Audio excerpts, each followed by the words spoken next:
Existem muitas desculpas para um homem não querer se submeter à palavra de Deus. Existem muitas desculpas ainda mais para que os homens eles possam explorar toda a sua criatividade no que diz respeito à adoração. E utilizam desse tipo de argumento para não fazerem aquilo que Deus manda no que diz respeito ao culto. Há até no meio chamado reformado, há uma tendência, né, para que as pessoas elas comecem, existem palestras, eventos tratando da questão da cultura, da relação com a cultura, da cosmovisão bíblica, né, que nós devemos explorar essa cultura, que nós devemos ter algum tipo de contato com a cultura e que a cultura precisa estar no culto.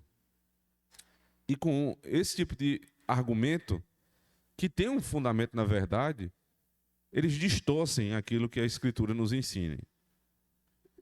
Veja, o que nós fazemos aqui se chama culto.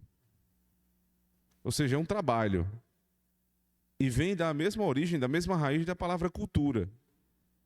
Ou seja, o culto bíblico, ele não é anticultura. Ele usa vários elementos da cultura.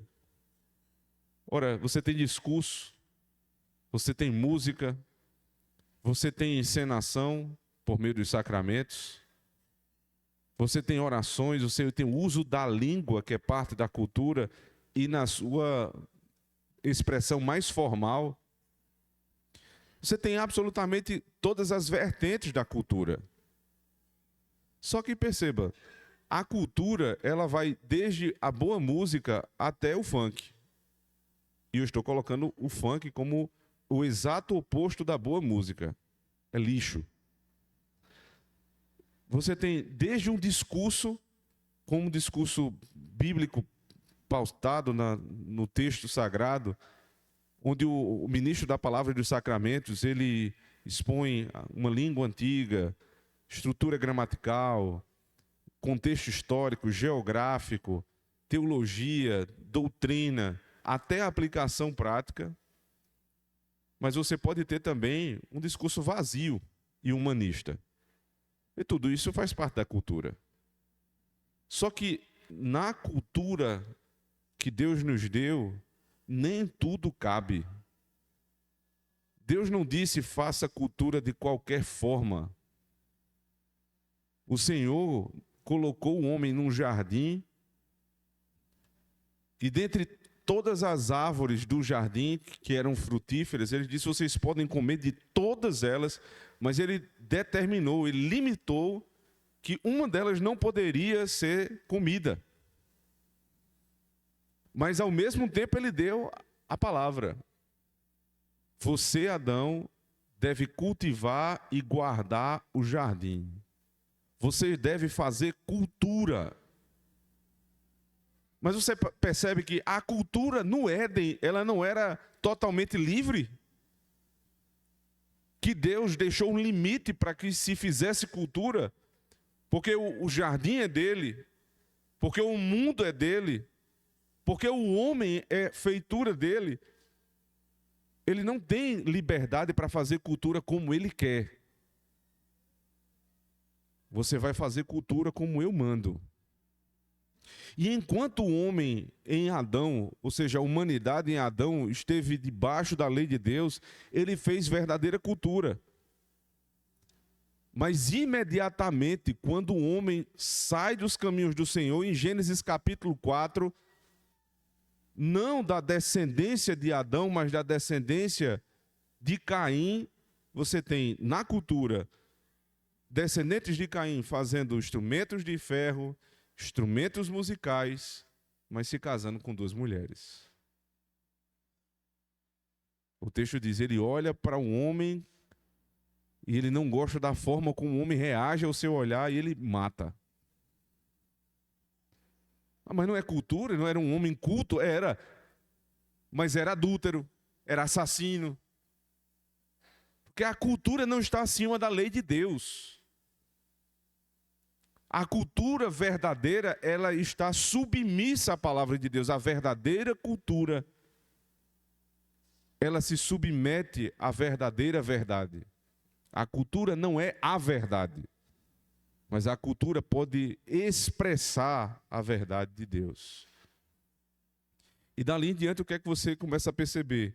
O falso culto. Da descendência de Caim vem o falso culto.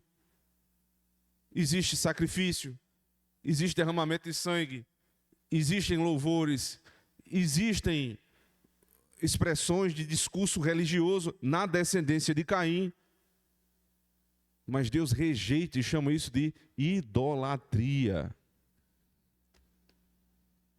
Já na descendência de Adão, desde o próprio Adão, que ao perceber diante de Deus a sua imundícia e desistir de fazer com suas próprias mãos uma forma de cobrir os seus pecados, vê o próprio Deus derramando sangue do cordeiro e tirando as vestes dali, o couro do animal para fazer vestes para si, ele passa a desempenhar um novo tipo de culto, já não mais pelas obras, porque ele caiu, mas o culto na espera da morte do cordeiro.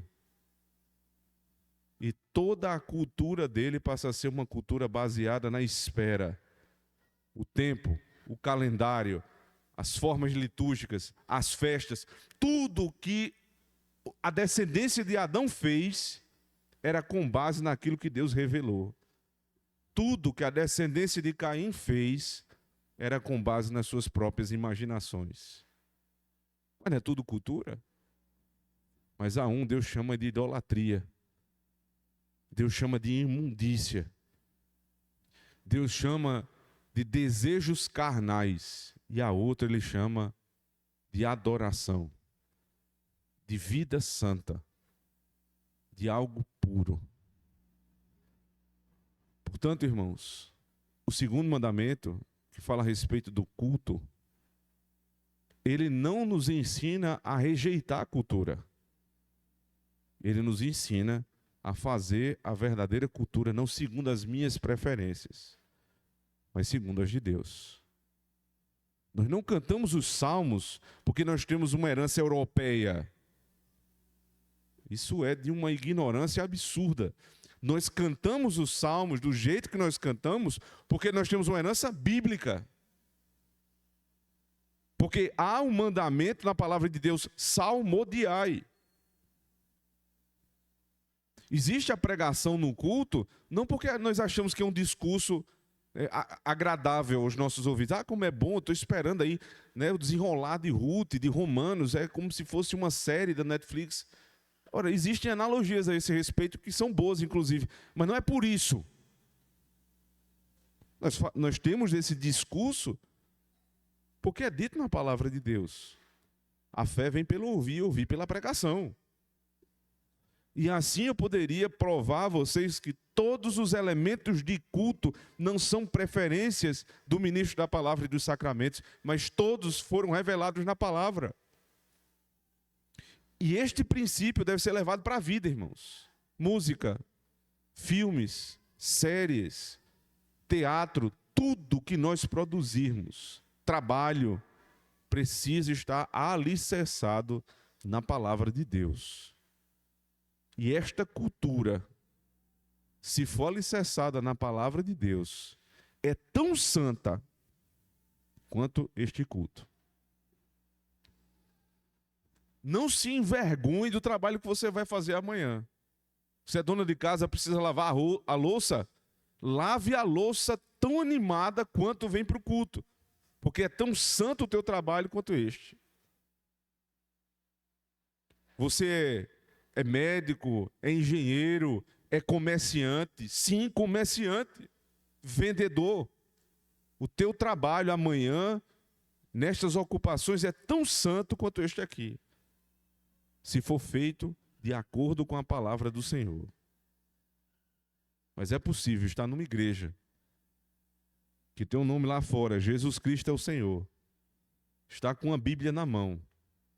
Ter aparentemente estes mesmos elementos, mas está fazendo algo que é completamente contra a vontade de Deus. Sabe por quê? Porque não foi revelado. E se não foi revelado, eu não tenho direito de fazer como eu quero. Porque o jardim não é meu. Porque a igreja não é minha. E o culto não é a minha, é ao Senhor.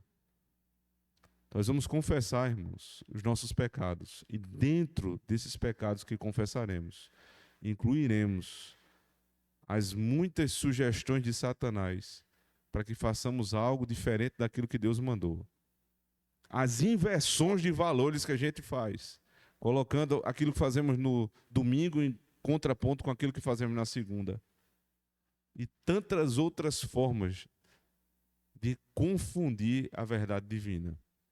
Se aprendermos isso, não tenha dúvidas, o Senhor vai abençoar o trabalho das nossas mãos. Oremos ao Senhor.